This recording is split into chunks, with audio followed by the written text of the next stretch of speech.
Pada kesempatan ini kita akan belajar bersama tentang materi tematik kelas 6, tema 7 kepemimpinan, subtema 1 pemimpin di sekitarku, pembelajaran 3. Burung beo, burung belibis, buah naga dimakan ulat. Tonton videonya sampai habis, semoga bermanfaat. Namun sebelum lanjut, mari kita sama-sama berdoa sejenak agar kita diberikan kemudahan dan kelancaran di dalam belajar. Dan jangan lupa, mari sama-sama kita dukung dan kita bangun channel ini. Klik subscribe, like, share, agar video ini memberikan manfaat untuk kita bersama. Ayo mengamati. Perhatikan kedua gambar berikut ini. Dari gambar ini kita mengetahui bahwa pemimpin yang baik akan perhatikan kepentingan seluruh anggota yang dipimpinnya. Pemimpin yang baik juga akan selalu mengajak anggotanya untuk berbuat baik. Ayo membaca. Sekarang, mari kita membaca teks yang berjudul Pak Abdi. Pemimpin yang baik adalah orang yang mau terus belajar dari siapa saja. Sebagai ketua RT yang dicintai warganya, Ibu Erika banyak belajar dari Pak Abdi. Beliau adalah seorang lurah di Kampung Palapa yang letaknya bersebelahan dengan Kampung Sehat Melati. Seperti banyak orang lainnya, Ibu Erika terinspirasi atas keberhasilan Pak Abdi menggalang warga untuk menjaga kehidupan beragama dan kerukunan beragama. Seperti yang dirasakan oleh Ibu Erika hari ini.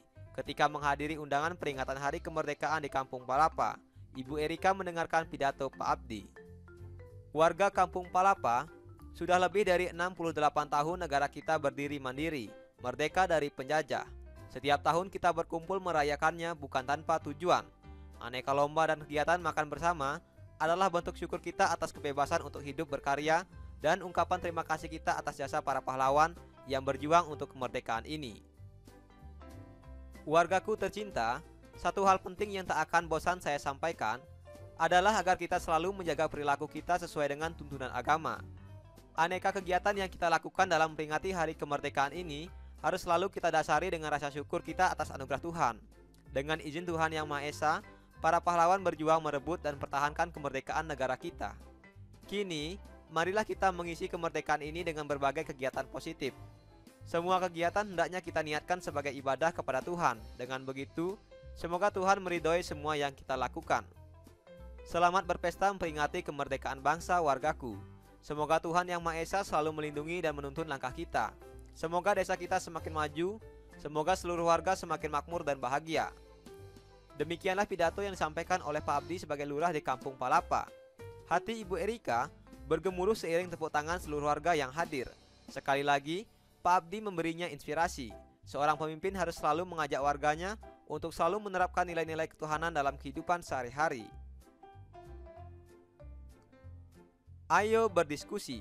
Setelah kita membaca teks yang berjudul Pak Abdi, sekarang marilah kita menjawab beberapa pertanyaan berikut ini. Yang pertama, nilai-nilai kepemimpinan apakah yang dimiliki oleh Pak Abdi?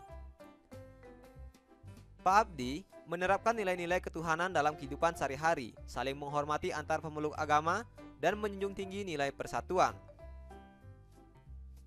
Manfaat apa yang diperoleh penduduk dari program atau kegiatan Pak Abdi? Manfaat yang diperoleh yaitu hidup akan menjadi aman, damai, tentram dan rukun, serta kebersamaan antar warga semakin kuat. Pada akhirnya, mampu meningkatkan kesejahteraan warga masyarakat.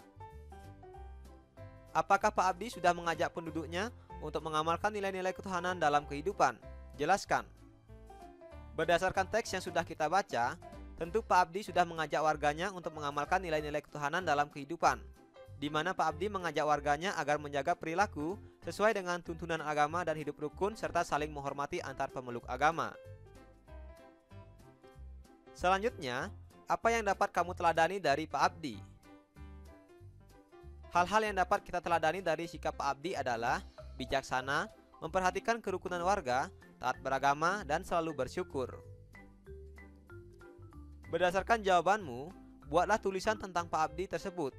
Kamu juga dapat menggambarkan sosoknya sesuai dengan imajinasimu. Berikut ini adalah tulisan yang dapat kita buat tentang Pak Abdi. Pak Abdi adalah pemimpin yang bijaksana. Beliau selalu mengajak warganya untuk senantiasa menjaga kerukunan sesuai norma-norma agama agar tidak timbul perpecahan, dan mengajak seluruh warganya untuk selalu bersyukur. Pak Abdi adalah seorang yang pintar dan berjiwa sosial tinggi karena sangat memperhatikan kepentingan warganya dengan pendekatan yang disukai warganya. Dari teks yang sudah kita baca, Kita mengetahui bahwa Pak Abdi menunjukkan penerapan nilai-nilai ketuhanan dalam bermasyarakat. Selanjutnya, apa sajakah bentuk-bentuk penerapan nilai ketuhanan dalam kehidupan sehari-hari? Nah, berikut ini adalah bentuk penerapan nilai ketuhanan dalam kehidupan sehari-hari. Yang pertama yaitu percaya dan takwa terhadap Tuhan Yang Maha Esa. Yang kedua, mengembangkan sikap hormat menghormati dan bekerja sama antar pemeluk agama dan penganut kepercayaan yang berbeda-beda terhadap Tuhan Yang Maha Esa. Yang ketiga, membina kerukunan hidup di antara sesama umat beragama dan kepercayaan terhadap Tuhan Yang Maha Esa. Yang keempat, agama dan kepercayaan terhadap Tuhan Yang Maha Esa adalah masalah yang menyangkut hubungan pribadi antara manusia dengan Tuhan Yang Maha Esa.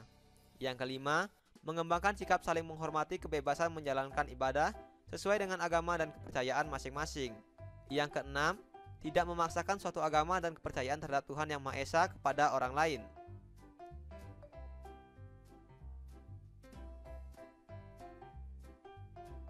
Negara kita menjunjung tinggi penerapan nilai-nilai ketuhanan.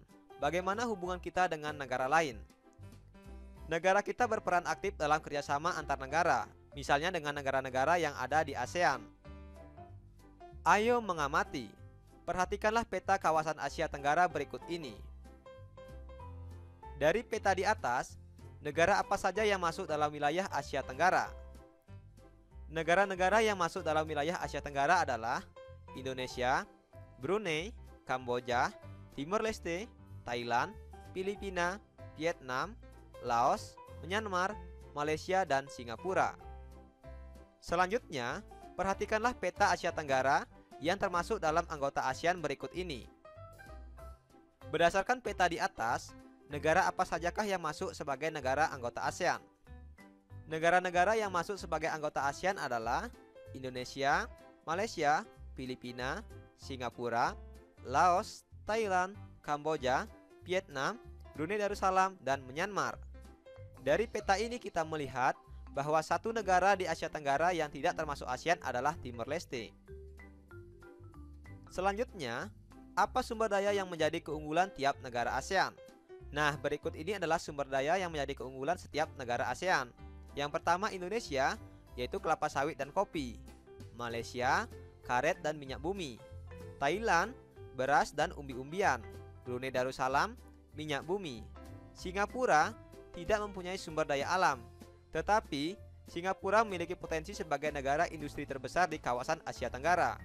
Kamboja memiliki potensi sumber daya alam yaitu beras dan umbi-umbian. Dan Myanmar memiliki potensi sumber daya alam, beras, karet, gas alam, dan emas. Apa produk yang dihasilkan dan diekspor oleh tiap negara anggota ASEAN, ke negara mana produk tersebut diekspor? Nah, berikut ini adalah produk yang diekspor tiap negara anggota ASEAN. Misalnya Indonesia mengekspor kelapa sawit, kopi, dan teh ke negara Belgia dan Prancis. Thailand mengekspor beras dan sayur-sayuran ke negara Cina dan Australia. Malaysia mengekspor kelapa sawit, timah, tekstil ke Cina dan Singapura. Filipina mengekspor tekstil dan garmen ke Cina dan Amerika. Singapura mengekspor mesin industri dan pakaian ke Jepang dan Australia. Kamboja mengekspor kedelai dan tembakau ke negara Amerika dan negara Uni Eropa. Laos mengekspor beras, tembakau, dan kopi ke Thailand dan Cina. Myanmar mengekspor kayu jati dan minyak bumi ke Thailand dan Cina. Vietnam mengekspor beras dan produk kelautan ke negara Jepang dan Cina. Dan Brunei Darussalam mengekspor minyak bumi ke Jepang dan Australia. Selanjutnya, apa produk yang diimpor tiap negara ASEAN? Dari negara mana produk tersebut diimpor? Berikut ini adalah produk impor dari tiap negara ASEAN. Yang pertama Indonesia. Indonesia mengimpor mesin dan peralatan serta bahan kimia dan bahan bakar, dengan negara asal impor adalah Cina, Jepang, Thailand, dan negara-negara di kawasan ASEAN serta Uni Eropa. Yang kedua Singapura. Singapura mengimpor mesin dan peralatan lainnya, bahan bakar, kimia, makanan, dan barang jadi, dengan negara asal impor yaitu Cina, Amerika, Korea, Jepang, dan Indonesia. Yang ketiga Brunei Darussalam mengimpor tembakau, bahan pangan, mesin, dan peralatan lainnya, dengan negara asal impor yaitu Jepang, Singapura, Amerika, dan Korea Selatan. Yang keempat Malaysia. Malaysia mengimpor alat elektronik, emas, aksesoris, semikonduktor, kayu, mesin dan peralatan lainnya dengan negara asal impor yaitu Cina, Singapura, Amerika, Jepang, dan Thailand. Yang kelima, Vietnam. Vietnam mengimpor produk berupa mesin dan peralatan lainnya, bahan bakar, minyak, produk baja, elektronik, mobil dengan negara asal impor yaitu Amerika, Uni Eropa, Cina, dan Jepang. Yang ketujuh, Thailand. Thailand mengimpor mesin dan komponen peralatan mesin lainnya, bahan kimia, besi, dan baja dengan negara asal impor adalah Cina, Jepang, Amerika, Uni Emirat Arab, Korea Selatan, dan Indonesia. Yang kedelapan, Laos. Laos mengimpor produk berupa material konstruksi, mesin, bahan bakar, bahan makanan, kendaraan, dan suku cadang dengan negara asal impor adalah Thailand, Cina, Vietnam, dan Jepang. Yang kesembilan, Kamboja. Kamboja mengimpor tembakau, tekstil, garmen, wool dan kertas, farmasi, dan produk makanan lainnya dengan negara asal impor Thailand, Cina, Vietnam, dan Korea Selatan. Kesembilan, Myanmar. Myanmar mengimpor produk berupa pupuk, semen, manufaktur, mesin dan peralatan lainnya, serta tekstil dengan negara asal impor adalah Singapura, Cina, Thailand, dan Jepang. Kesepuluh yaitu Filipina. Filipina mengimpor produk elektronik, alat transportasi, mesin dan alat industri serta produk baja dengan negara asal impor adalah Cina, Taiwan, Singapura, Amerika, dan Jepang. Apa peran Indonesia dalam bidang ekonomi di ASEAN? Berikut ini adalah peran Indonesia dalam ekonomi ASEAN. Yang pertama, mendukung terbentuknya masyarakat ekonomi ASEAN. Yang kedua, ikut serta berperan dalam lumbung padi ASEAN. Yang ketiga, melakukan kerjasama di sektor industri. Yang keempat, sebagai tuan rumah KTT ASEAN.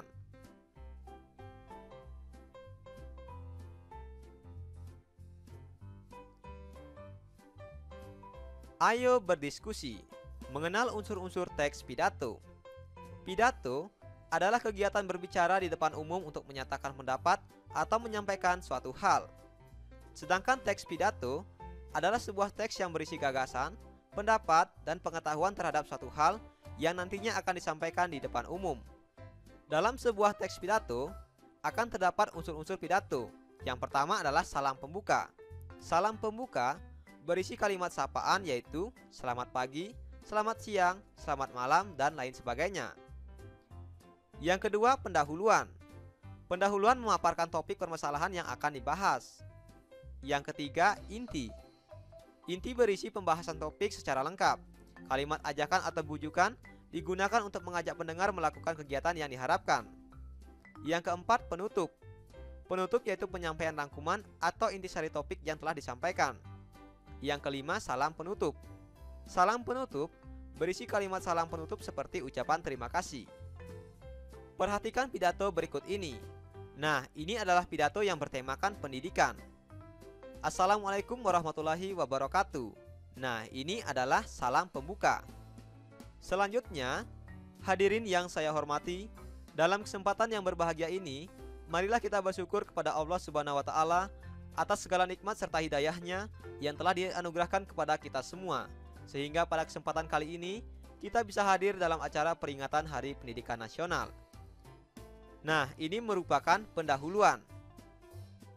Selanjutnya, hadirin yang berbahagia, dalam mencari ilmu, Allah sendiri pernah menguji para malaikat-malaikatnya bahwa ternyata tidak ada seorang pun di dunia ini yang mempunyai ilmu pengetahuan kecuali hanya Allah. Dan sebagian ilmu yang kita miliki ini adalah titipan Allah. Bahkan malaikat pun tidak akan memiliki ilmu pengetahuan selain apa yang akan diajarkan kepadanya. Oleh karena itu, kita tidak boleh sombong dengan pengetahuan yang kita miliki. Bahkan dengan apapun yang kita miliki, kita tidak boleh sombong. Hadirin yang saya hormati, sebagian dari keutamaan orang mencari ilmu adalah dimudahkan serta dibimbing melalui jalan menuju kebenaran. Betapa pentingnya orang yang menuntut ilmu, sehingga diberikan pengetahuan yang luar biasa. Peranan para tenaga pengajar juga sangatlah penting, sehingga orang yang bersamanya duduk untuk menimba ilmu pengetahuan darinya, walau hanya 1 jam saja, itu lebih disukai oleh Allah daripada pahalanya dalam beribadah 1000 tahun. Nah, bagian ini adalah bagian isi pidato. Selanjutnya, demikian yang bisa saya sampaikan. Mudah-mudahan ada manfaatnya serta diberikan ilmu yang bermanfaat dan diridhai oleh Allah. Amin. Nah, bagian ini adalah penutup.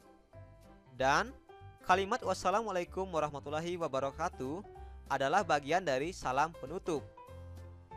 Dari sini kita melihat bahwa teks pidato terdiri atas unsur-unsur salam pembuka, pendahuluan, isi pidato, penutup, dan salam penutup. Terima kasih telah menyaksikan video ini. Semoga bermanfaat. Mari sama-sama kita dukung dan kita bangun channel ini. Klik subscribe, like, share, dan komen. Sampai jumpa lagi dalam video pembelajaran berikutnya.